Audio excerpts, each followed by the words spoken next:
Hello, my name is Dr. Anna Maria Mihalcha. I'm so excited to have a fantastic guest that I have followed his work for a long time, Dr. Jerry Tennant. And he has written a number of books, one of which is called Healing is Voltage. And you can see here, the many intensive ways that I've studied his work, and I'm so excited and I'm so honored that you agreed to speak with me today, Dr. Tennant. Welcome. Well, thank you for having me. So one of the things that I find very appealing about you, I trust doctors who heal themselves. And in this day and age, the allopathic medical system very much is just kind of following orders, and we have seen where this leads. And would you explain a little bit about your history that is so extraordinary, and how you came to not just write all these books about how healing is related to electrical currents in the body, but also how you came to innovate these phenomenal supplements that you have and that I've used for 6 years now in my office. Oh, well, thank you. So I'm an ophthalmologist by training, and had a lot of fun doing that, did a lot of great fun things. One of the things that I did was to do the majority of the research for the laser that's used in LASIK surgery for the company called Vizx. So that was great fun, but we didn't know at the time that the laser wouldn't kill viruses. And so I was using it to carve the scar off the surface of the cornea of a fellow who had leukemia from India. And as I did so, the viruses came from his cornea, went up through my mask and into my nose and into my brain, and I developed encephalitis. Now, the reason that I was able to develop encephalitis is because I had a root canal tooth in tooth number 14, which is in the spleen stomach circuit, which is the power supply to the frontal lobes of the brain. So that part of my brain had low voltage and low oxygen, which I didn't know, of course, anything about at the time. But the virus could have its way with me because my immune system was not functional in that part of my brain. So what happened then was I could see a patient and figure out what was wrong with them, but I couldn't remember how to write a prescription. Also, I developed spastic movements, so I'd be sitting there and do something like this, which doesn't work really well if you're operating inside somebody's eyeball. And I had overwhelming fatigue. And so for all those reasons, I had to quit working at the end of November in 1995. And so I went to the docs I could find in Dallas. I went to the head of corneal immunology at Harvard, went to one of the head doctors at the NIH division of infectious disease, et cetera.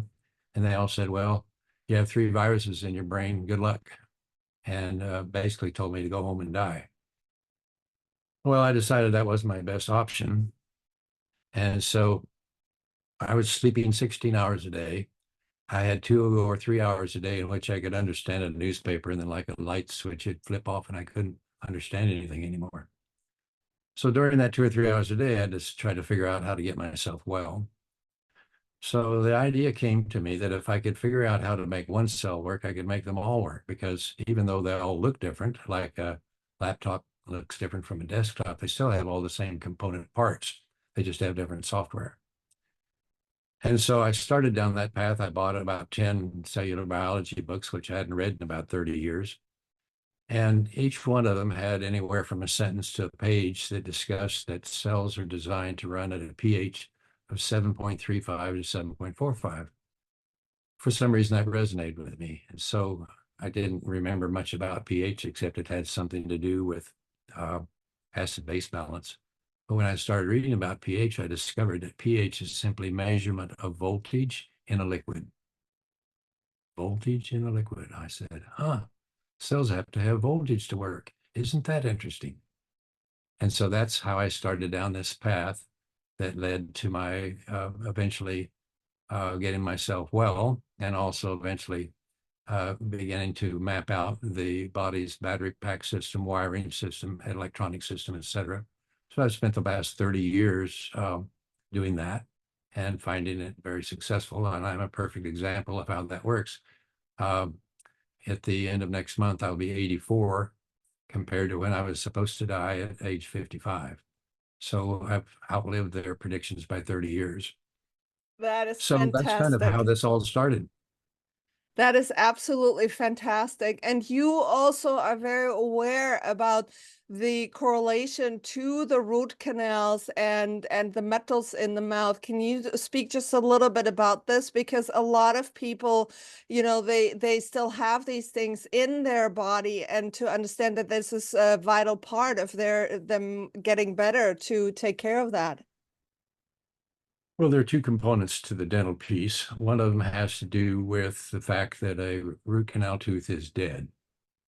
Now, dentists are the only physicians that think you can get away with leaving dead tissue in the body. No other doctor believes that. I mean, if your big toe dies and you leave it there, you can die from gangrene. Your appendix dies and you leave it there, you die from peritonitis. Your tooth die, it'll kill you too. It just takes a little longer.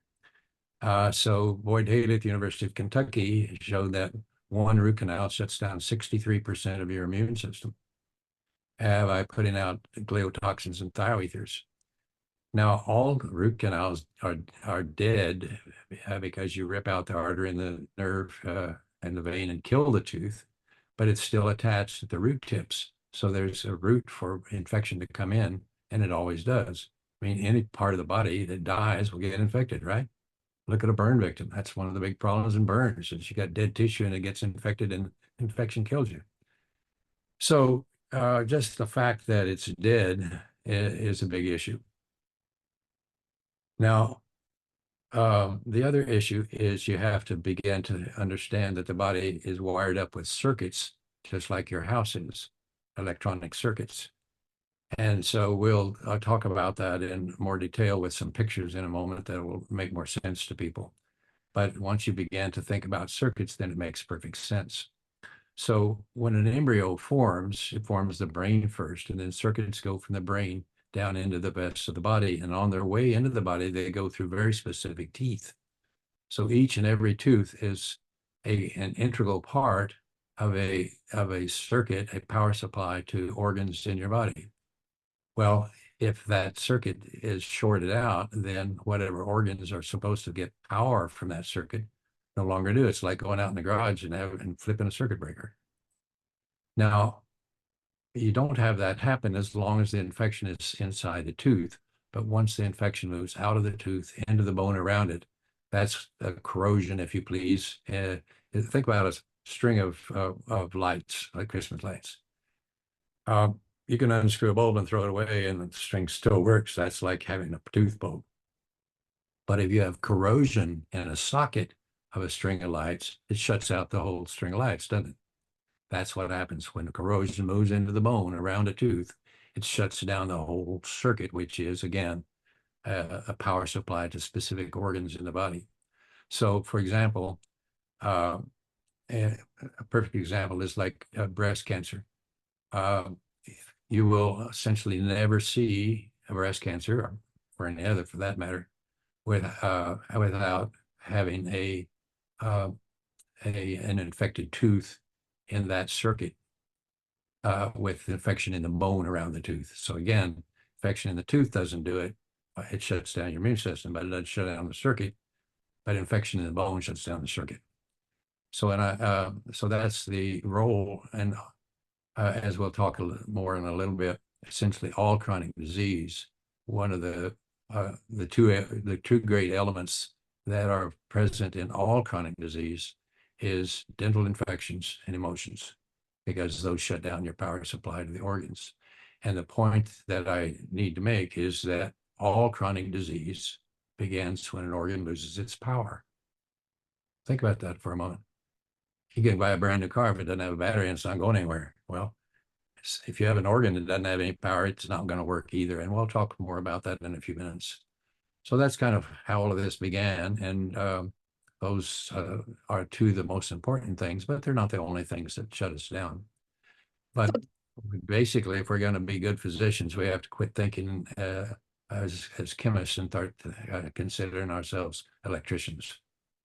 I absolutely agree with you. And I want you to know that, I've been doing that in my anti-aging clinic, but also, after the COVID-19 shot rollout, I found this self-assembling nanotechnology in the blood, and we actually measured the electrical conductivity of the blood, and it was decreased by up to 47%. And what I see is that these tiny robots, they actually steal the power supply from the cells, and then they create these polymers. So it's all about electricity is what I'm saying. And in my mind, you're a pioneer in this, electrical understanding of our body and how to apply certain things like nutrients and why you have to give nutrients in different ways. And it's been very, very helpful. So your supplements are one of the mainstays of my treatment, with other things like EDTA to pull out the metals and vitamin C and things like that. So if you do want to talk about your presentation, please do, because I'm absolutely fascinated, and I think this is vital information for everyone to hear. All right, so let me start here and be sure I've got this is the right lecture. Can you see it all right? All right, this is perfect. Go for it. Okay, so I always give my financial disclosure. Anything that has my name on it that's medical may indicate that I have some financial interest in it. And again, this is kind of what happened to me, and I try to help people keep from happening to you. I was healthy, robust, had a great practice, international reputation, all the good things of American life, and then just slowly faded away. And I just thought, well, I must be getting older or tired or whatever, until finally I couldn't do it anymore. And this is what happens to most people, even in their younger years. They just feel, well, I don't understand. I guess I'm just tired. What's really happening is you're losing your voltage.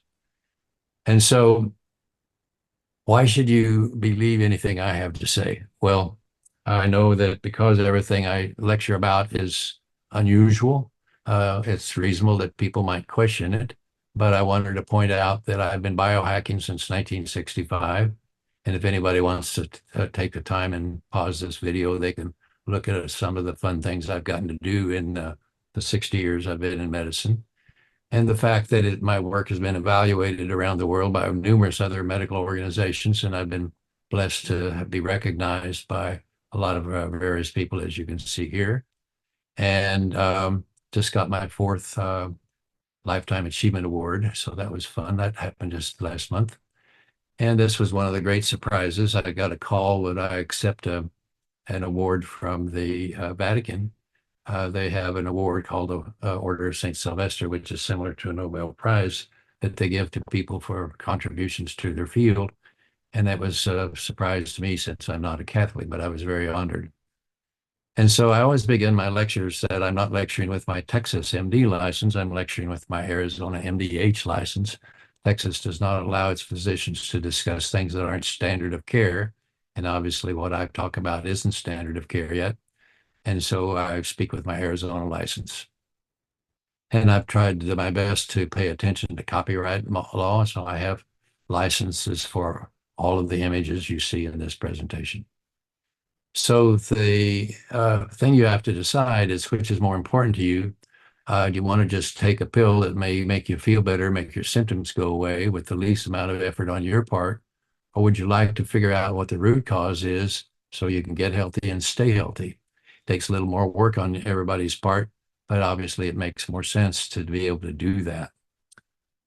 Now, chronic disease always occurs when an organ loses its power. So again, whether it's your car losing its power and leaves you at the side of the road, the same thing happens when an organ loses its power. And so whether you end up with a heart attack or whether you end up with cancer, the same basic functionality is the cause, and that the organ lost its power. Now, so the key to health, in my view, is to be sure you keep all your power supplies turned on. And if you do, you're more likely to end up like this. If you don't, you're guaranteed to end up like this. So basically, a person's long-term health is in the patient's hands, not in the doctor's hands. And that's a big leap for people that they have to take responsibility for their own health. So the other thing, to begin to understand how this works is to understand polarity, because polarity is actually the key to the entire universe and to health. So a reverse polarity is spinning counterclockwise where normal polarity spins clockwise. And so the reversal of polarity is the beginning of loss of voltage in all chronic disease. In fact, usually even in acute disease, you'll find that the organ has flipped its polarity. So it's well known in battery technology that, particularly rechargeable battery technology, if you drain a rechargeable battery to zero, it flips its polarity upside down. So what was plus becomes minus, etc. And so once a battery is flipped upside down, it won't take a charge. So if you put a rechargeable battery in a battery charger again, it won't take a charge. You put it upside down in a flashlight, the flashlight won't work. So again, if you have a circuit going, you have the circuit coming in, and if the polarity is correct, the circuit flows right on through and everything works fine. But if you have a circuit and it bumps into something that has reverse polarity, it can't get through. And so the circuit is interrupted. And whatever is supposed to be powered by that circuit no longer has power. And I've just described to you all chronic disease. So let's take a look at the human electronic system. This painting was sent to me by Dr. El Tubiak in Kuwait, and it, I think, very well explains how the basic battery and wiring system in the body. Our main batteries are our muscles. Our muscles are piezoelectric. So what does that funny word mean? If you take a piece of quartz and you squeeze it with a pair of pliers, it emits electrons. So the process of, if you distort something and it emits electrons, it's called piezoelectricity. So our muscles are piezoelectric, which means one of the ways that the body, human body is designed to keep a charge is exercise. So when you exercise, your muscles generate electrons, and because they're also rechargeable batteries, they store the charge. And our muscles are stacked one on top of each other in a very specific order, surrounded by fascia, which then is our body's wiring system. And so the voltage goes from the arms and the legs up to the brain, spins around and comes back down. And on the way through, it comes through our teeth, as I've mentioned. And then eventually it gets to the cell membranes. And our cell membranes are capacitors. So what's a capacitor? Capacitor is like a battery, except the difference is that a capacitor, if it's asked to supply voltage, discharges itself completely, whereas a battery can give the electrons out slowly. Otherwise, they're the same. So our cell membranes are actually capacitors or small batteries. Right underneath the cell membrane, we have what Jerry Pollack at the University of Washington is called EZ water, or exclusion zone water, which is basically a gel that is an electron donor form of water in gel form. And so that's another battery. And then we get down into the cell and into the mitochondria. And inside the mitochondria, we have another battery system, which is called ADP and ATP. And so those are the primary battery systems that we have in the body that allow for give the cells the voltage that they need to work. So here again is the literature showing that our muscles are piezoelectric, if anyone wants to look up the original research. So again, our muscles are rechargeable batteries, and they're stacked one on top of each other in a very specific order, like stacking batteries in a flashlight to form a power pack. So a stack of muscle batteries is what's been called an acupuncture meridian. So the images that I'm going to show you here are licensed from the Zygote body. So again, what you're going to see here is that we have 12 circuits in our body. So again, our bodies are wired up like our homes or our apartments with circuits that go to specific things. So if you come home and open the fridge and it's hot in there, you go in the living room and the TV won't turn on, you go in the bedroom and the lamp won't turn on, you know that you've blown a circuit breaker in a specific circuit. Well, this exact same thing happens in our bodies. So for example, when I was sick, I had pain in my left big toe. I felt like somebody was sticking a nice pick in my toe. My spleen was swollen up and painful. My stomach hurt all the time. Um, I lost the vision in my left eye, and I couldn't think. So I went to all these various specialists, and they said basically they had no clue as to what was going on, and it didn't make any sense. Well, the only way you make sense of all these different things is to understand circuits, because my big toe, my spleen, my stomach, the macula of my left eye, the thinking part of my brain, are all on the same power supply, and that's the spleen stomach circuit. So once you begin to understand circuits, what didn't make any sense at all makes perfect sense. Otherwise, how would you relate pain in your toe to loss of vision in your eye? Otherwise, it makes no sense. But once you understand circuits, it makes perfect sense. And then our bodies are also wired up in what is called Tesla resonating circuits. So Tesla resonating circuit, as you can see here, is the basis of essentially all electronics. So you have a capacitor wired to a coil with some sort of a power supply. And our bodies are wired up that way so that our organs along the back that are wired along the back are all capacitors, and on the front are all coils. And so the lung is always wired to the large intestine. The heart is always wired to the small intestine. Spleen is always wired to the stomach. The kidney is always wired to the bladder. And the liver is always wired to the gallbladder. And thus, again, because these are capacitors wired to coils, our bodies our Tesla resonating circuits.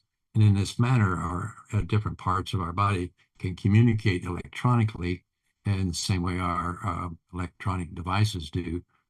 So one part of our body can know what's going on to the other parts of the body just through this electronic system.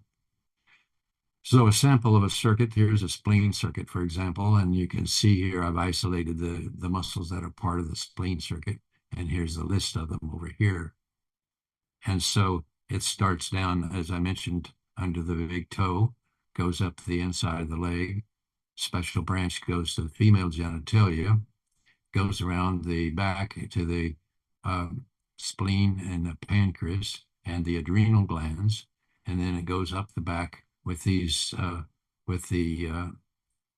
two muscles here, which are then covered by the latissimus dorsi, which is the power supply again to the um, spleen and pancreas and the adrenal glands. And eventually it goes on up the back and ends up into the frontal lobes of the brain. And then it starts being the stomach circuit coming back down. So that's just a quick example of our battery pack wiring system, which are basically our acupuncture muscle battery packs. So in all chronic disease, one or more of these battery packs has failed. Let me just say that one more time. In all chronic disease, one or more of these battery packs has failed because it flipped its polarity. So let's take a look at what is pH. pH is actually measurement of voltage in a liquid. And so if you think of a copper wire, the switch is either on and electrons are flowing, or it's off and they're not. But in a liquid, you have the opportunity for the liquid to be an electron donor or an electron stealer. So to measure that, you take a sophisticated voltmeter called a pH meter, and it measures, and it will tell you what the sum total is, whether it's electron donor or electron stealer. Now, by convention, if it's an electron stealer, you put a plus sign in front of the voltage, and if it's electron donor, you put a minus sign in front of the voltage. And then you simply take the voltage and convert it to a logarithmic scale that goes from 0 to 14, and we call that pH. So again, pH and voltage in a liquid are synonyms. They're synonyms. And so it's much easier to think about and talk about voltage in a liquid than to use the logarithmic scale, even though the chemists, and of course most physicians have been trained in chemistry and not in electronics, tend to use the pH reading, but they're the same thing. And here's a pH strip like you might use to measure urine or saliva or the swimming pool water. So again, an electron stealer can cause damage. It's a pH of 0 to 6.9. It's acidic.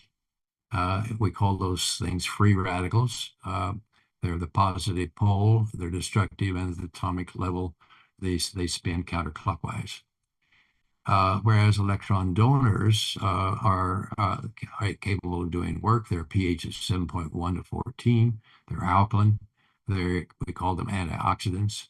They're the negative pole. They're constructive, and at the atomic level, they spin clockwise. Now, sometimes, particularly physicians, are confused when you say cells are designed to run at 7.35 to 7.45, or at a voltage of minus 20 to minus 25 millivolts. I say, well, wait a minute, I thought cells ran at 80 or 90 millivolts.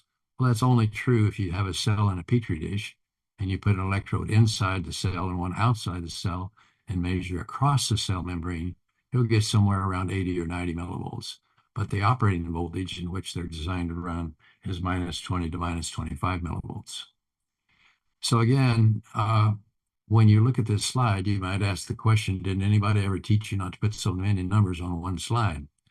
Well, I did it for a reason. I wanted to give you the gestalt, and also the colors that you see here are the same as the colors on a pH strip. But what you can easily see is that of minus 20 millivolts is a synonym of 7.35, and the minus 25 is 7.45 millivolts. Now, as you drop the voltage, eventually it becomes a predominance of electron stealer as you go across the zero line. And what has been shown by Dr. Burris, I'll show you in a moment, cancer occurs at plus 30 millivolts of electron stealer. So again, here's where we're designed to run. Here's where we have cancer, and all chronic disease occurs somewhere between these two lines. So think about this, my thumb. It's a good thumb, works perfectly well. It's running at around minus 20 millivolts or so. Now I hit it with a hammer and destroy a bunch of cells. It immediately goes to minus 50 millivolts because it takes twice as much voltage to make new cells as it takes to run cells. And so when you pop up to minus 50 millivolts, several things happen, but the primary thing that happens is that the arterioles dilate. Now, the dilated arterioles are important because they have to dump all the new things it takes to make new cells. And Dr. Anno's talking about nutrition, and you got to have all the parts it takes to make cells. But it dumps those at the curb, so to speak, so you can start building new cells there to replace those you destroyed with a hammer. And then, of course, you have to carry off all of the dead cells and their waste products. And of course, that needs to improve circulation. Now, when the arterioles dilate, because they're minus 50 millivolts, the thumb is swollen, it's red, it has a pulsing pain, and it makes you say bad words. Now, eventually, you start healing this, and you finish replacing the damaged cells with new ones, and you're going to come back to here. And that's the way things are supposed to run. But let's assume for some reason that you don't have enough voltage going to this thumb to get up to 50 millivolts, then it cannot heal itself. And so eventually it just ends up with less than 20 millivolts, and now you have chronic disease. So the thumb is pale, it doesn't work very well, it's lost its strength, and it has it hurts all the time kind of pain compared to a pulsing pain over here. And so that's the way chronic disease. So what I've just described is what's happened in chronic disease, where you're supposed to be able to make new cells and repair things, but if you don't have the voltage, you always end up over here in chronic disease. Now, there are several reasons that you lose voltage in your battery packs, and I've created the mnemonic, don't eat the turtle soup. And so the don't is dental, eat is emotions, the is toxins, turtle is not enough thyroid hormone, and soup is scars. Now we'll talk in a minute about this first one. If when you're sick in sympathetic on, also that shifts the voltage around in the body, as I'll show you in a few minutes. But these are the things that you always have to look at when you have chronic disease. Now, one of the problems in standard medicine, we set up our studies to try to identify the one thing that causes chronic disease, and it almost never is one thing. It's always some combination of these things that drops the voltage and flips the polarity. Now, this is Constantine Herring. He was the dean of the medical school, I think, in Philadelphia in the 1800s. But he wrote several papers that came to be known as Herring's Laws. And one of them was Herring's Law of the Conservation of Energy. So what he said was that the body will always shift all of its resources to keep the heart and the brain working and let everything else go if it has to. Well, that occurs anytime you're stuck in sympathetic on. And so what you see then is that when we're in sympathetic on, our other organs lose their power. Now, here's the don't eat the turtle soup. We start off with a battery that's charged, and each one of this drains it a little bit more and a little bit more. And finally, you add all of these eggs up enough.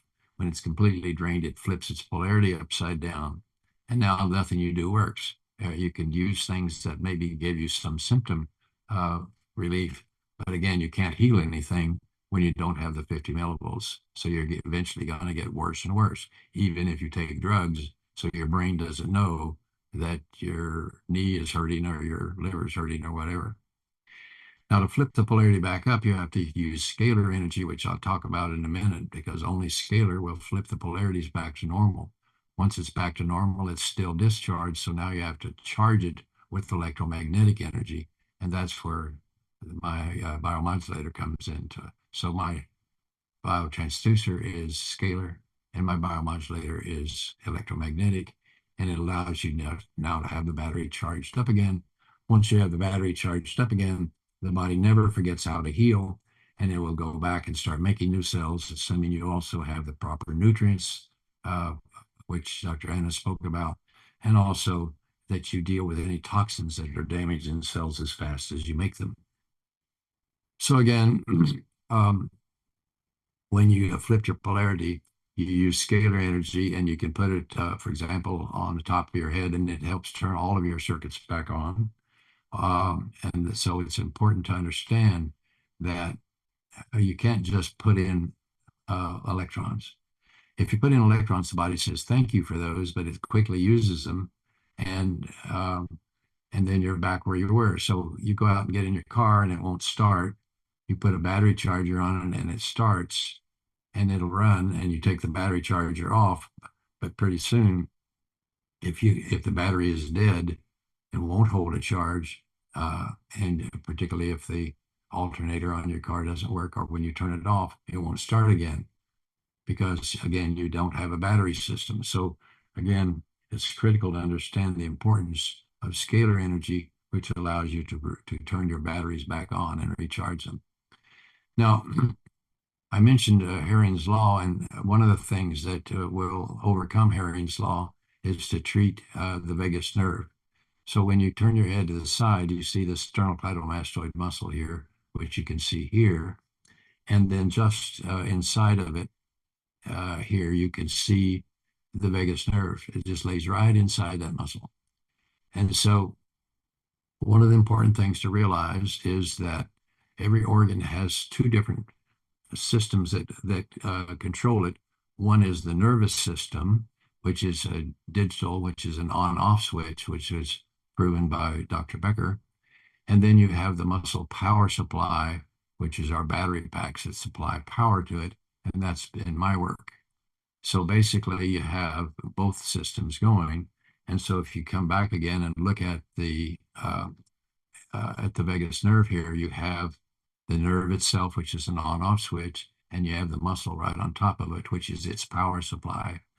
So if you're stuck in sympathetic on, stressed all the time, it will have shut down your parasympathetic system, and you're running in fight or flight mode all the time. The way you fix that is, first of all, you put some power into the nerve itself, And the way to do that is, again, you can take the biomodulator and put power in right here on either side of the top of the breastbone.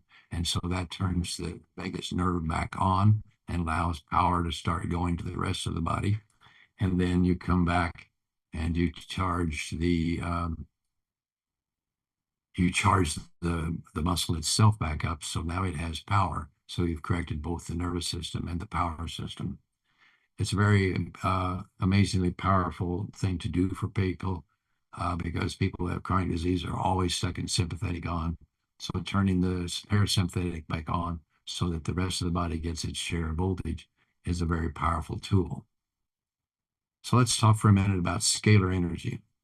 So scalar energy is something that's been described or at least its effects since the beginning of written history.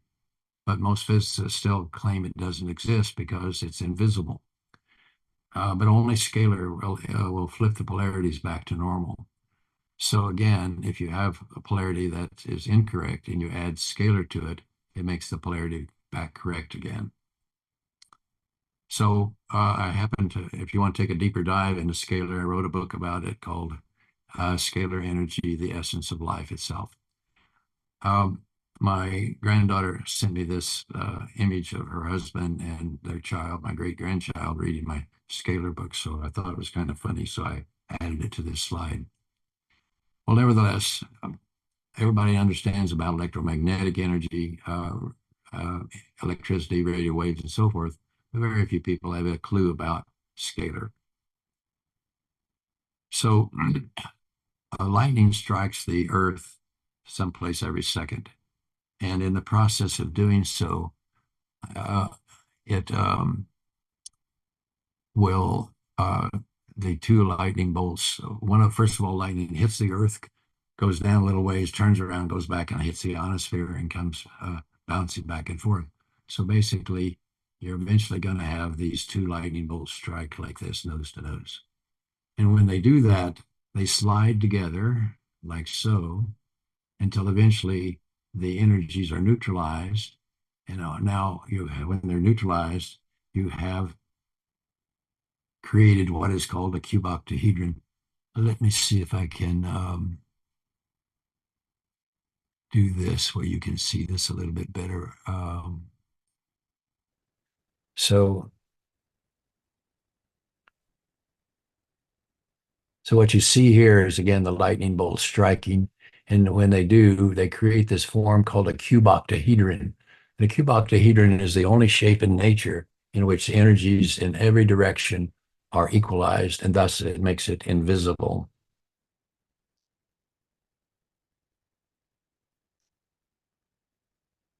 So the entire universe is filled with cuboctahedra. The universe, excuse me, the universe is not a vacuum as some have suggested. It's filled with scalar energy. So again, you have these different types of energies. If an energy starts small and rotates counterclockwise and it gets bigger, eventually you have an explosion. And an example of that is an atomic bomb or any other kind of bomb, or even gasoline in your car. Now, if it starts big and spins clockwise and concentrates its energy, which is similar to a black hole, then you have what's called an implosion. And an example of that would be a tornado. And then finally, we have the invisible energy, which is called scalar. So scalar is interesting because it's the part of the universe in which all of these energies are basically neutral. There is no space, there is no time, and and one of the interesting things we'll talk about in a minute is that only truth exists there. Now, and it contains all frequencies. So if it slows down a little bit and starts having some other frequencies, then you begin to get these other various things. And finally, when it slows down enough, the frequencies slow down enough, you have matter.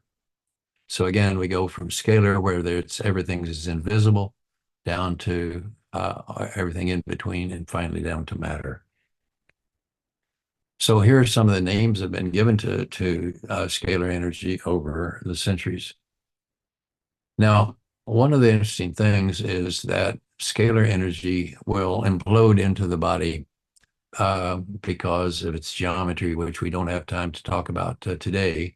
But nevertheless, it implodes, and then it hands it off into frequencies that have a digital root of either 3 or 6, which creates an infinity movement.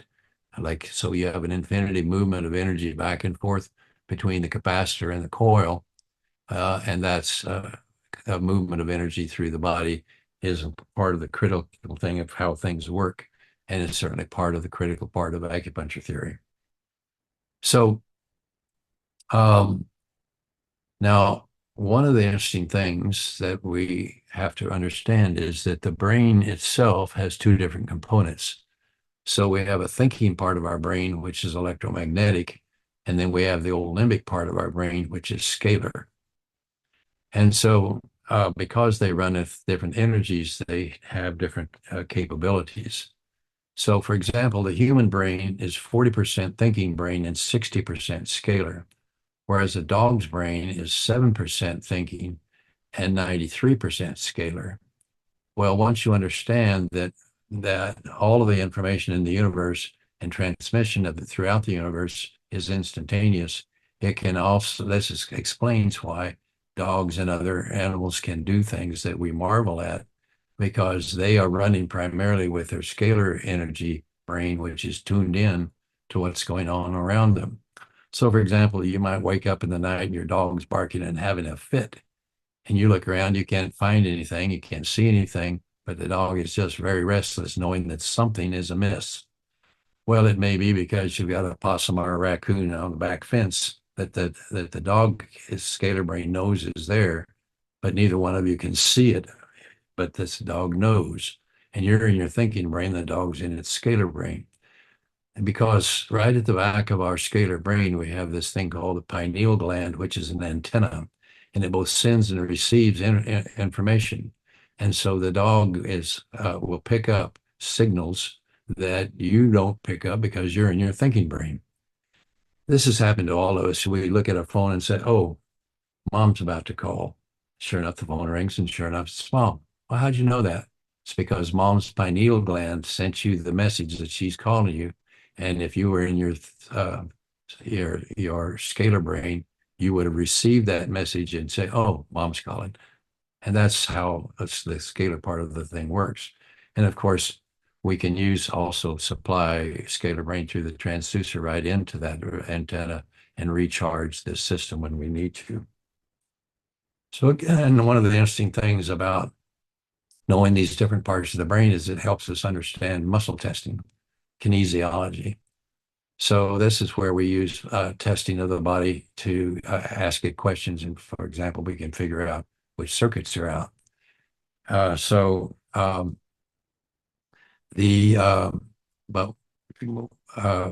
since we don't have a lot of time to go into that, I'm going to at least mention to you that the difference between memories and stressful emotions is that memories are stored in our body with normal polarity, whereas our stressful emotions are stored with reverse polarity.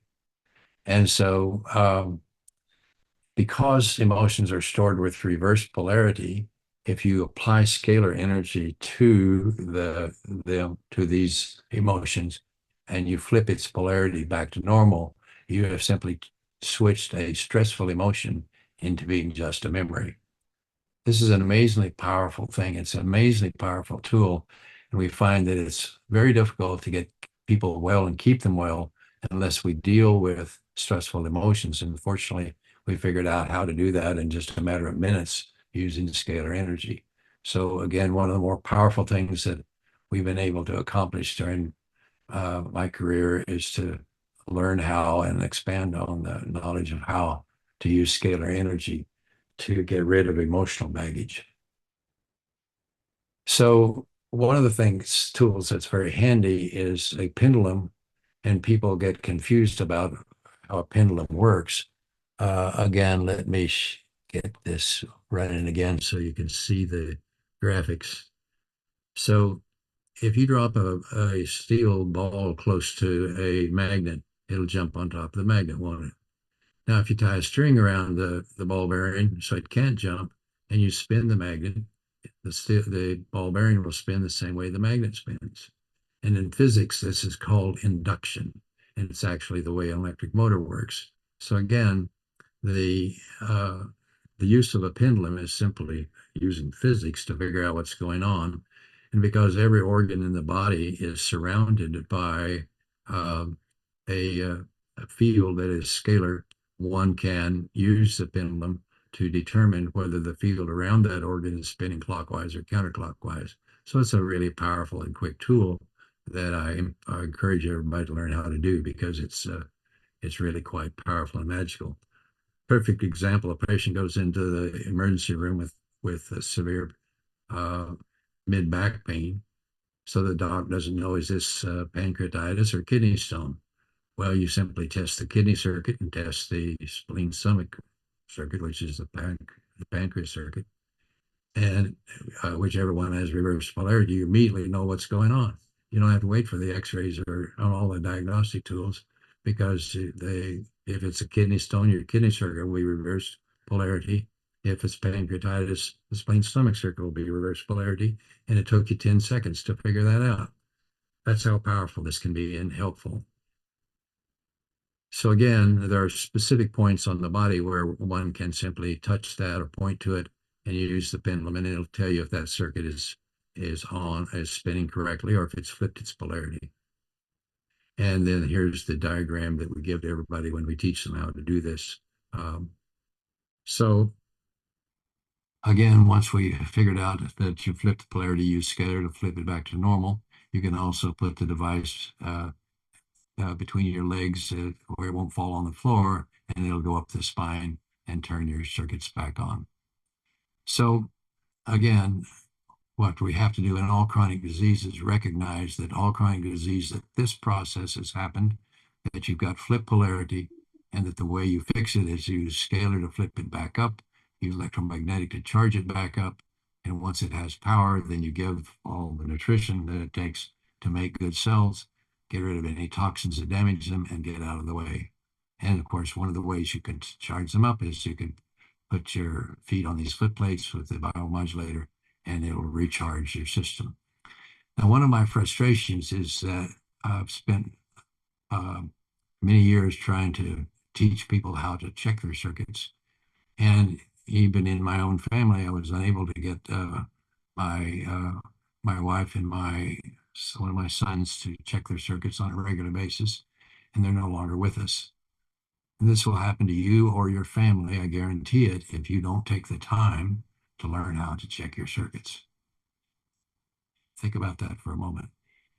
You can avoid a lot of heartache for yourself and your family if you simply take the time to learn how to check your circuits and to keep your power on, because again, all chronic disease begins when you flip your circuit. Well, I want to spend the final few minutes here talking about the one pathway to all chronic disease. All chronic disease begins when you flip a circuit, as I've been discussing. When you flip a circuit, you lose the power, so you don't have the 25 millivolts for things to run, and you don't have the 50 millivolts to make new cells. So let's think about your hearts. Heart cells wear out. You don't have 50 mils to make new cells, so you have fewer and fewer heart cells. Pretty soon, the heart doesn't have enough cells to work correctly, and it begins to fail you. And what's happened during this process is this. You begin to get more and more tired and think, well, I'm just getting tired.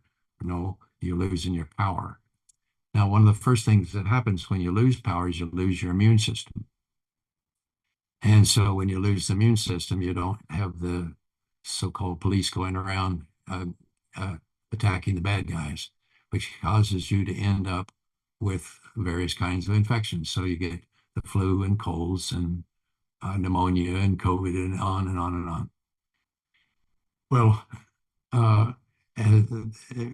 as that keeps happening, you begin to get injuries because you don't have the strength of the muscles keeping your joints strong. And then eventually you get heart attacks and strokes. And by the way, heart attacks and strokes have essentially nothing to do with cholesterol. And you can see my video about that on my website. It's simply a loss of voltage. Well, this is going to kill half of us, this system here. So again, the things that people go to see the docs about, that'll kill half of us because we don't turn our circuits back on.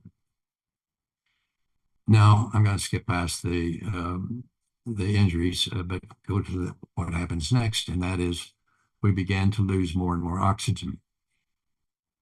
And as we begin to lose oxygen, we start down this path. Now, as we lose oxygen, the illness has become worse.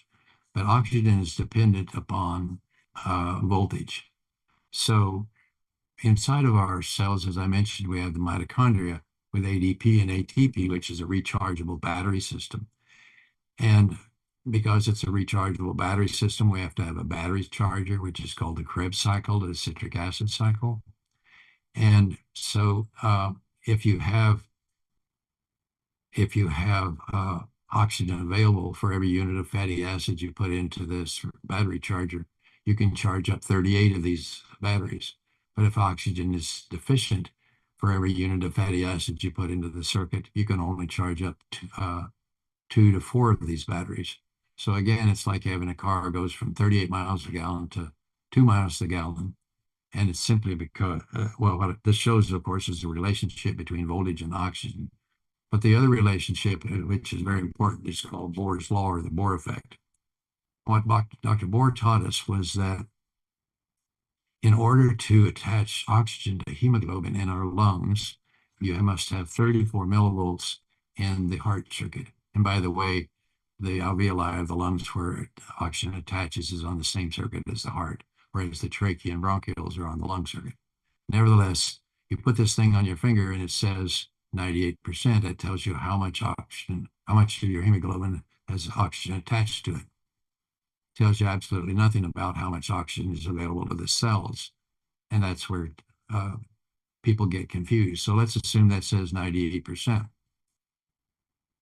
Then again, your docs tend to say, oh, well, there's nothing wrong. You're getting plenty of oxygen. Well, what happened during COVID was, of course, a lot of people went into the hospital, and that number was 70% or some other kind of percent. And the doc said, oh, well, we're going to put you in ICU and stick a tube down your throat and blow oxygen in your lungs. Well, somewhere around 80 or 90% of those people died because they had forgotten Bohr's law that you have to have 34 millivolts in your heart circuit for it to attach. If you don't have that, it won't attach. And that's what happened to these folks. So one of my friends was a FBI agent up in Utah. He went into the hospital with COVID. They said, we're going to put a tube down your throat and we're going to vaccinate you. And he said, no and no. And they said, okay, we'll put you in that room over there till you die. So he called me and he said, I'm running at 70%. And when I get up to go to the bathroom, it drops to 60%. So they're telling me I probably would never get out of here. And if I do, I'll be on oxygen the rest of my life. Well, fortunately, he had the device. So I said, well, just take a patch and put it on your wrist that's attached to the heart circuit and run your biomodulator all the 24/7. And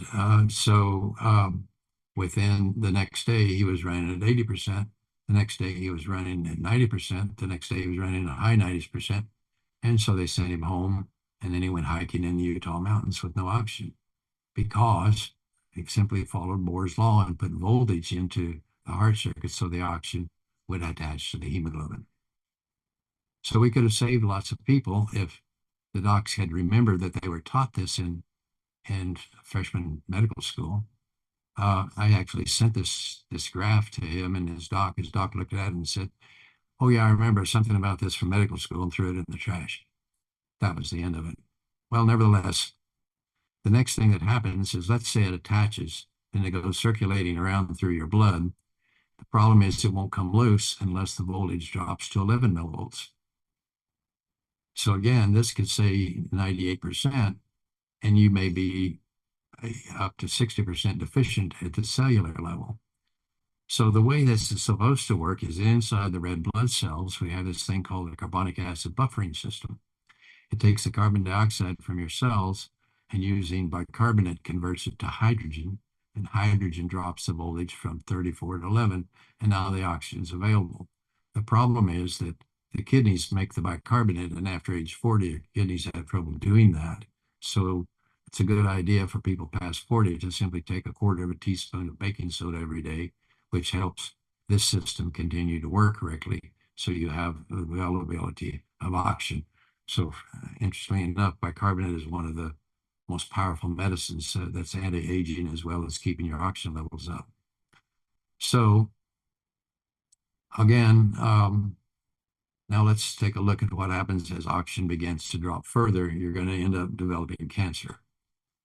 So the theory about how cancer works was developed by Boveri in 1902, and he said cancer is due to mutated genes.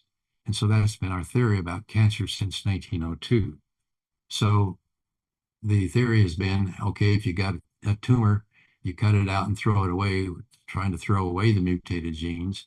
In case some of them get loose, you use chemicals to kill rapidly growing cells. That's chemotherapy.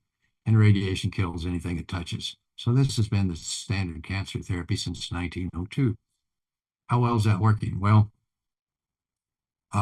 we're not much better off at treating cancer than we were in 1930. This is data from the American Cancer Society 1930 to 2019. And what you can, and this is for males, and you can see it's basically nothing much has happened in all these years. Lung cancer got worse and it got better as people smoked less. Nevertheless, we haven't changed much as far as keeping people alive percentage-wise since 1930. It's data for females, very much the same, wider scatter, very much the same. Here's a study from the Australians who looked at the effectiveness of chemotherapy in the United States and Australia and measured by 5-year survival. So they looked at people who did chemotherapy and people who didn't.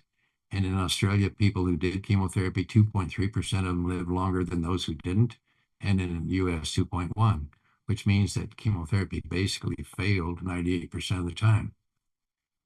And so the reality of how we get these funky numbers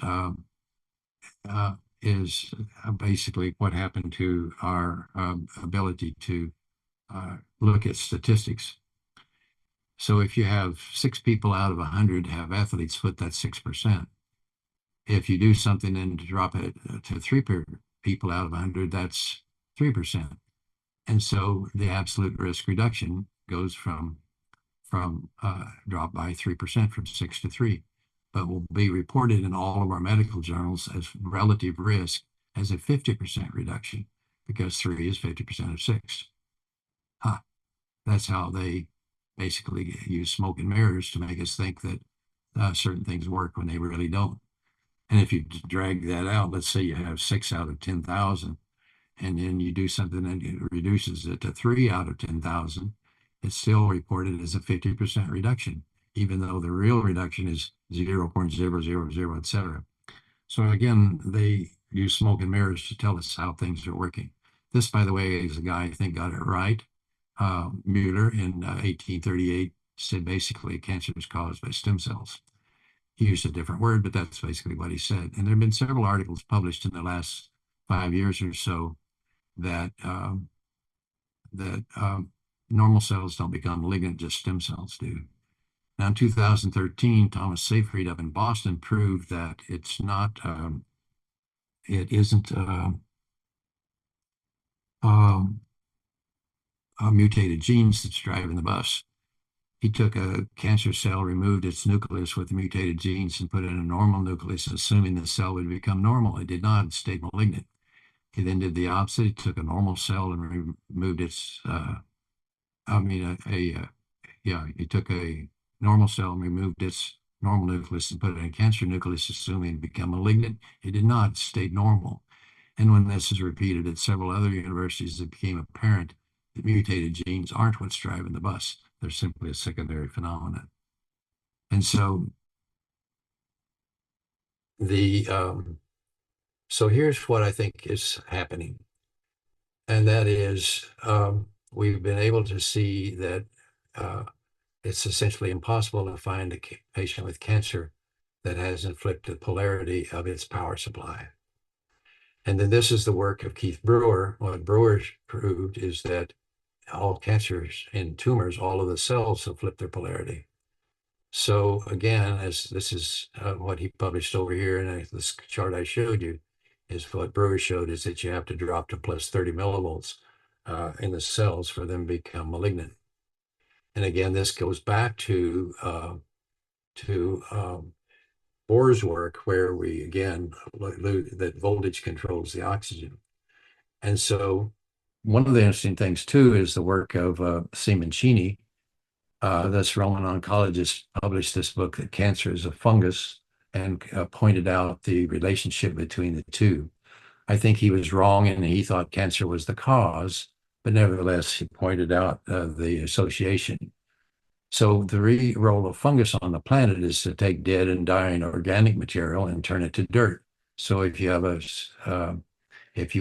fungal spores on a leaf, it doesn't do anything until the leaf falls off the tree and loses its foliage and oxygen. The spores wake up and put out enzymes and turn that leaf to dirt. Same thing happens, an animal dies in the forest, the fungus is going to turn it to dirt. Same thing happens, your liver loses its foliage and oxygen, fungus is going to try to turn your liver to dirt. Doesn't know and doesn't care if the rest of you is okay. That's its job. So what you see here is a breast tumor that's coming through the skin. And if you look up close, you can see the candida growing all over it. And this Simoncini did show with his work that anytime he could put a scope on top of a tumor, you could see the fungus on the tumor. Now we come to Otto Warburg. Otto Warburg was a German in 1931, got a Nobel Prize for saying the following: the cause of cancer is no longer a mystery. We know it occurs when any cell is denied 60% of its oxygen requirements. The cause of cancer is no longer a mystery. We know it occurs when any cell is denied 60% of its oxygen requirements. Well, then it becomes more obvious, I think, what's going on, because again, you lose the voltage, you lose the oxygen, and fungus shows up. But when you lose 60% of the oxygen, the cells say, "Hey guys, we're dying over here. Please help." So stem cells go nearby, invade local blood vessels, make a massive blood vessels, trying to bring in more oxygen, which is the body's only available response to such severe hypoxia. And we call that massive blood vessels cancer. Well, the same process goes on in a female that gets pregnant. Stem cells go into the uterus and invade mom's uterus and make up massive blood vessels to bring in more oxygen to the growing fetus, and we call it a placenta. And it's interesting that all placentas and all solid tumors are surrounded by a substance called nagalase, which shuts down the local immune system so your body can't destroy it. Now, there's another interesting thing, and that is there is a hormone called chorionic gonadotropic hormone, which theoretically only occurs in pregnancy.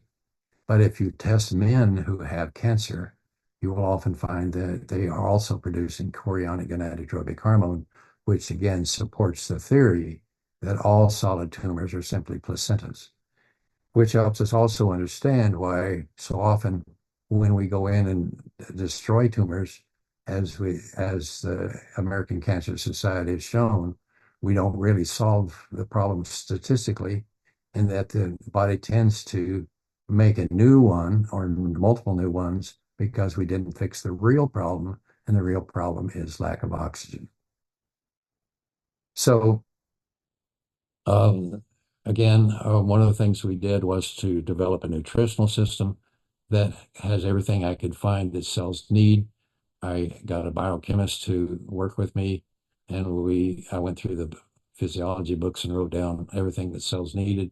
And my rules were no preservatives, no fillers, no GMO, no soy, everything methylated that can be, everything the purest on the planet, etc. And we came up with this system, and we found that there were only two companies in the whole US that could make it because of its purity.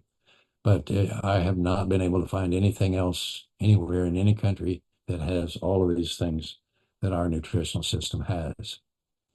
By the way, here's a colon hydrotherapy woman was saying that when she first went to have colon hydrotherapy, all of these Centrum and Centrum Silver pills that she'd been taking over the previous 15 years or so came washed out of her colon, undissolved.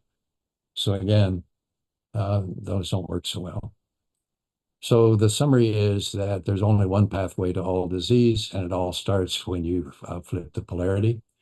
And either you're going to get killed by half of us will die from this, and if that doesn't get us, the other half of us will die from cancer. And we have an opportunity by understanding this to learn how to measure our circuits and keep them on. So I like to say, if you're going to drive from Dallas to Chicago, how often are you going to look at your gas gauges? And if you want to live the rest of your life, how often should you check your power gauges? And so I encourage you to take the time to learn how to do it. We give seminars that are here in Dallas that we would encourage you to consider coming to, so we can teach you how to do this. I would also point out that at the Tennant Institute, we do not treat cancer. We simply treat the physiology of people and let people deal with their oncologist however they wish to.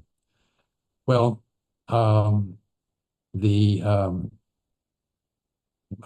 is basically the information I wanted to share with you today. And so I'll turn it back over to Dr. Anna. There we go. Thank you. Fantastic and absolutely historic. And I just want to thank you for your time. I can't wait to post this everywhere. I recommend your products, and I have been taking them myself for many years, and they really work. And so thank you for your life's work. You're such a light to the world, especially in this insane time. Absolutely brilliant presentation. And I will also post all the links to your website, to our video. Dr. Anna, thank you so much. And thank you for the work you're doing. I know you're doing some amazing things too, and I'm looking forward to spending some time learning the things that you can teach me. Thank you so much. Be well.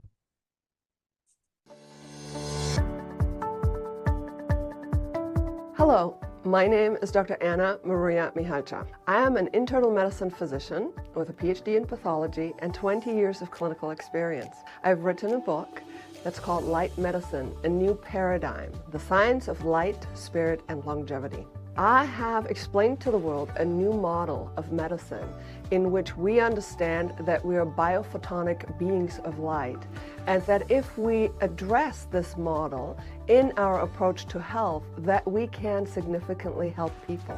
I am also the founder of the company True Blue Medical that creates beautiful blue light wellness wraps that are utilizing this principle. What's been shown is that blue light in itself has significant healing properties. For example, it increases the production of nitric oxide in the skin, which will increase the blood flow to certain areas. It's been studied that nitric oxide can stimulate the endorphin receptors, so this can also help with pain relief in a very natural form. And you have to understand that blue light has been used in optogenetics to control all aspects of the cell cycle.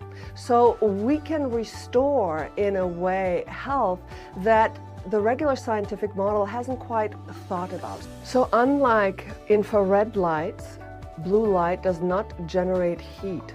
And our skin absorbs biophotons and can store these as energy for healing purposes. What we have found with our beautiful wraps is that our customers have wonderful improvements in their well-being. I slipped on the wet hose, rolled over my ankle, and broke it. But in my mind, it was a sprain.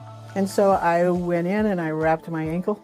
I walked on a broken ankle for 9 days. And I think the only reason I could do that is that wrap kept the swelling down and accelerated healing in a way nothing else I've tried has done. I had a very painful hernia problem about a month ago. Dr. Anna recommended trying the True Blue Light Wrap. I wore it for 3 days and nights, 24/7, and the pain dwindled away completely. Since then, I've used the blue light wrap on my back for back pain, and I've used it for headaches and migraines. I damaged my knee, but I had a definite noticeable improvement immediately using the True Blue wrap. It helped directly with the pain, the swelling, and it also improved range of motion starting the first night. I know that healing this type of an injury can take months to happen, even with medical intervention, but with the True Blue medical wrap, I saw daily improvement. At 71 years old, my life is full of adventures. Sometimes accidents happen during those adventures, and now I seem to have made myself arthritic.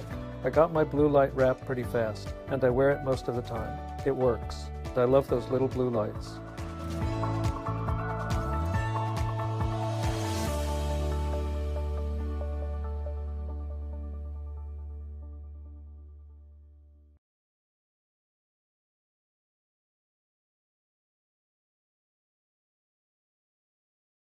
Thank you for watching this episode of Truth, Science, and Spirit with Dr. Anna Mikhailcha. If you would like to learn more about my research, you can find it on my Substack, and that is Anna Mikhailcha, MD, PhD.substack.com. If you would like to find out more about my book that has won 3 different awards in the category of alternative medicine, called Light Medicine, A New Paradigm, The Science of Light, Spirit, and Longevity. You can find that at arthemasophiapublishing.com. If you're interested in the True Blue Medical Blue Light Wellness Wraps, of which I am the founder, you can find this at truebluemedical.com. Also, if you are interested in becoming a patient or in the Goliath laser, you can contact AM Medical LLC, my clinic, and the website is ammedicalmd.com. Thank you so much, and we will see you next time.